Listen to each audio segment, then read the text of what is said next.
Hello ladies. Today we're going to use this video along with two others to take us through some different topics in class. So the template that you should have downloaded at the beginning of class has different parts to it. So it has notes, so we're going to talk about the Magna Carta in two different places, both with notes here in just a second. And you're going to jump to watching a video that kind of sums up the reasons why the Magna Carta was needed. And then we're going to finish up talking about some specific things that the document said that helped to change life in the Middle Ages. Then we're going to take a little bit of notes on the Black Death, which kind of go along with what you read in the book. And then you're finally going to get to watch one of those Black Plague videos that was on the assignment from last week. At the end of this video, I will also discuss some things about the upcoming test this week. So first, the Magna Carta. The Magna Carta, in short, means Great Charter, and this charter basically is considered one of the first constitutions ever created. So what is a constitution? A constitution is simply a written document that defines the roles of the government. So the government during the Middle Ages was the king. There was nothing else. If he wanted to have advisors, he could have them. If he didn't want to have advisors, he didn't have to. But this document was actually forced upon a king to sign because the nobles saw that he was misusing his power and he was doing things that were not for the betterment of the country. So what you're going to do is you are going to pause this video, minimize it, and you are going to open the Magna Carta video that is in the resources. Okay, it's also hyperlinked to your template, so you should just be able to pause me and open that one, answer the questions that go along with that video, and then you're going to come back to me for the next step. So go ahead and pause me now.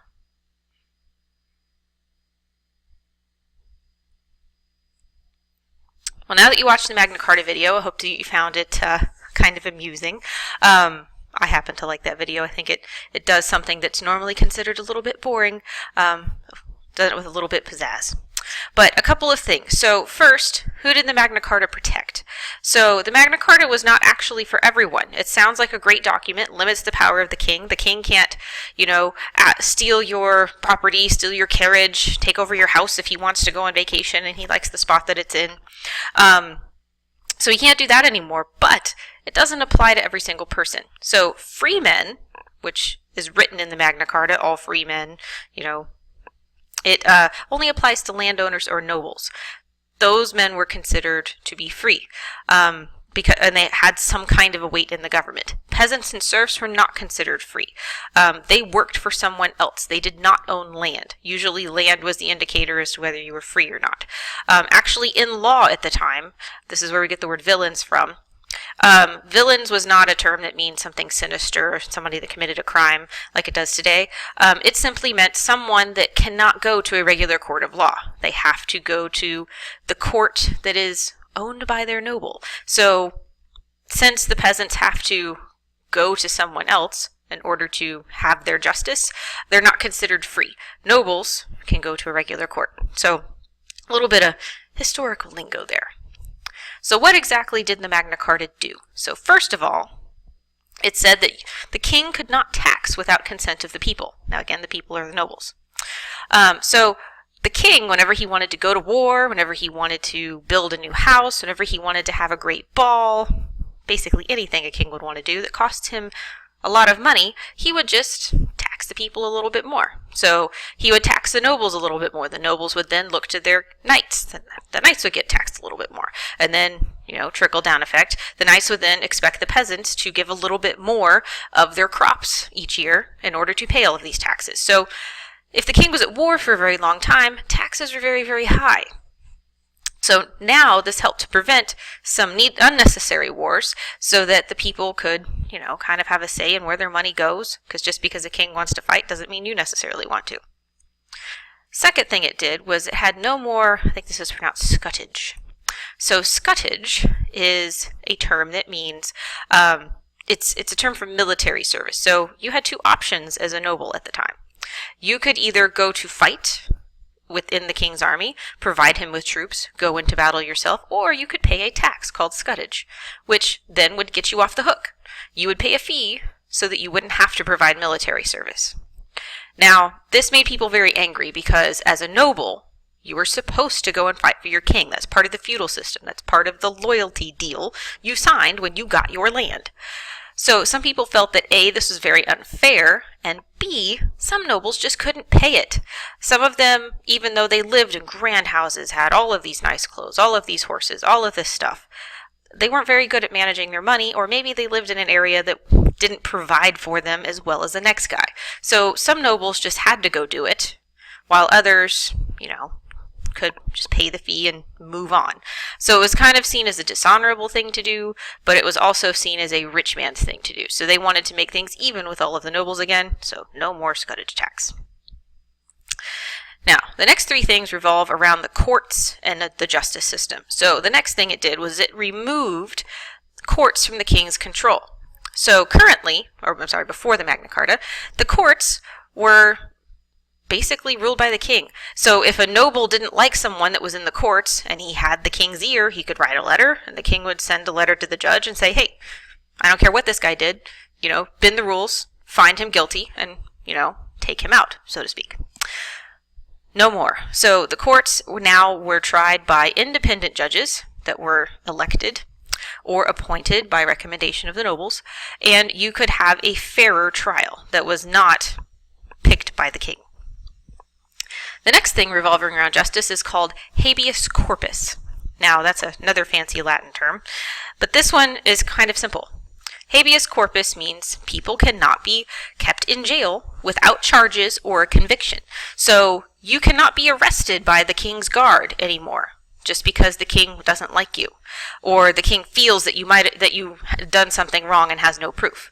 You have to have proof. The sheriff has to charge you formally, and you have to be tried in a court to be put into jail. You cannot just be thrown into jail for any reason. And finally, everyone has to obey the same laws. Now, I don't know about you, but if I was the king, this one would probably irritate me the most, because the pleasure of being a king is you get to do whatever you want, right? Wrong.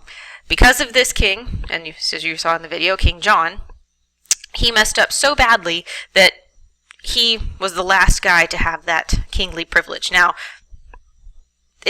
as the time goes on, the Magna Carta, as you saw in the video, was put in place, and then it was removed, and it was put in place again, and then it was removed, and then it was put in place again.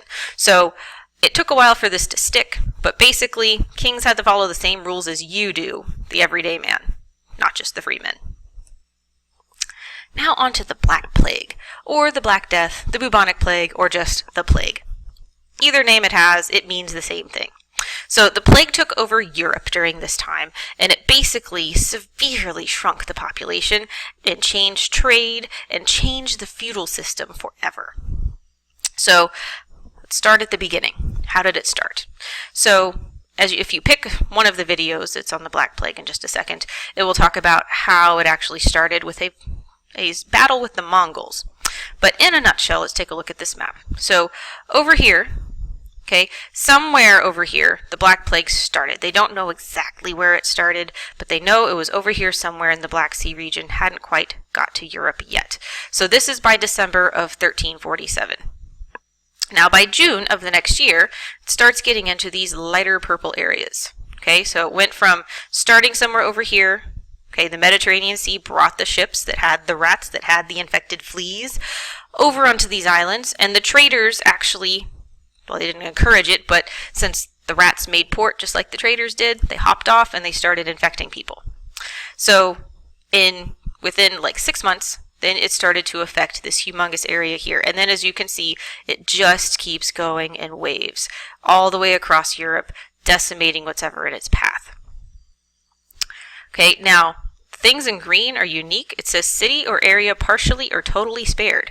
That means those are the areas that really didn't get affected. Somehow they were able to shut themselves out and they did not get the plague. So those are notable as well. They did something significant to make sure that the rats didn't get it. So how do you know that you have the plague? Let's talk about some of the symptoms. Now, there are several different versions of the plague. Okay, it's just like having the flu. There's some people get the flu very severely. Some people there's actually 2 or 3 types. There's influenza A, influenza B, there's the swine flu.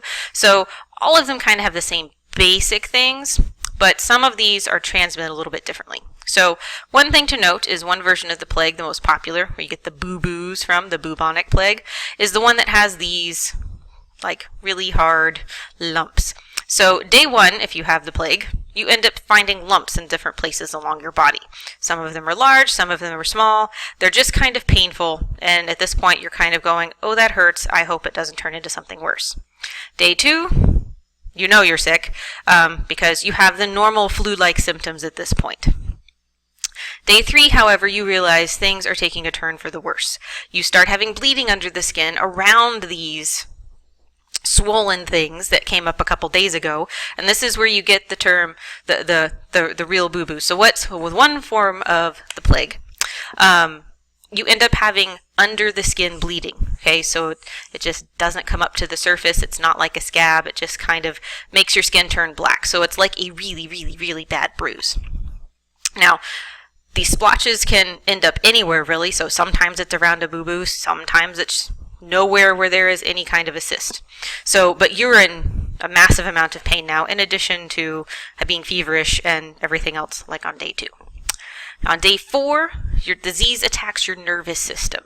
So you start convulsing. You are in so much pain, it hurts to lay down. You don't want anybody touching you. It hurts to have people talk to you. You are just in such terrific pain, you can't move anymore. Day 5, sometimes the boo-boos do burst because your body has just kind of had it. And at this point, you're on the verge of death. Some people are able to make it through, but this version, not so much, because your body is, what ends up happening is your blood no longer clots. So you're just kind of liquefying from the inside. Other forms that do look more like the flu, those are spread by, the coughing and the sneezing and the things like that. Those are kind of recoverable, which is why it didn't completely wipe out Europe, but this is one of the more popular versions of the plague. So how did people deal with this? Well, 2 ways. One of them is kind of obvious, and I'll get to it in a second. The first way is to go and try to get help from the monks. The monks are your doctors of the time. So people ran to the church. They hoped that they would get blessed. People got extra prayers. Some church officials started to get the relics out of storage, or went to different cities that hadn't been affected yet to go get their relics to help to bless them so that they can get rid of the plague.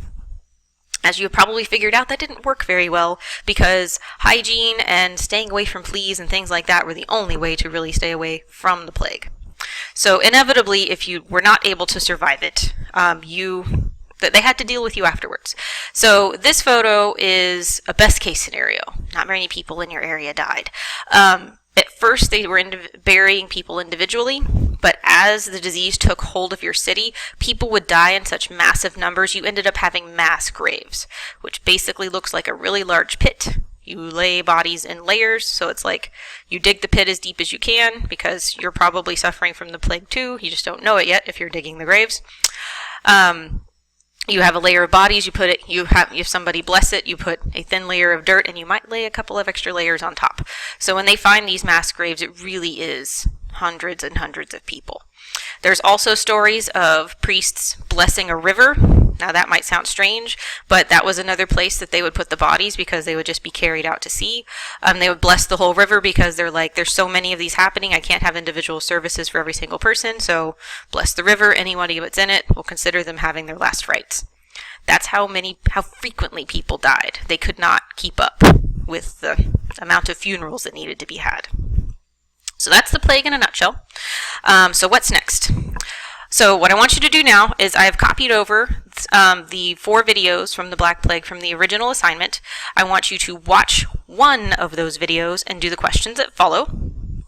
If you'd like to do one more essay practice, you can print off a T-chart from the resources and you can answer the questions below. This is the other practice one that most of the other classes did. If you'd like me to take a look at it when you're done, come see me during tutorial. And for the test, I would recommend finish your review. Okay, the review, I try to be pretty detailed on this one. You need to study your notes. Okay, read them over, make some flashcards or something out of them if that helps you, or whatever other method you use.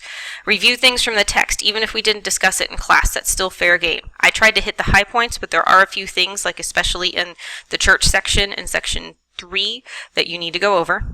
You need to practice both the essay prompts again. That's always helpful. And you need to make your own review materials just for extra practice.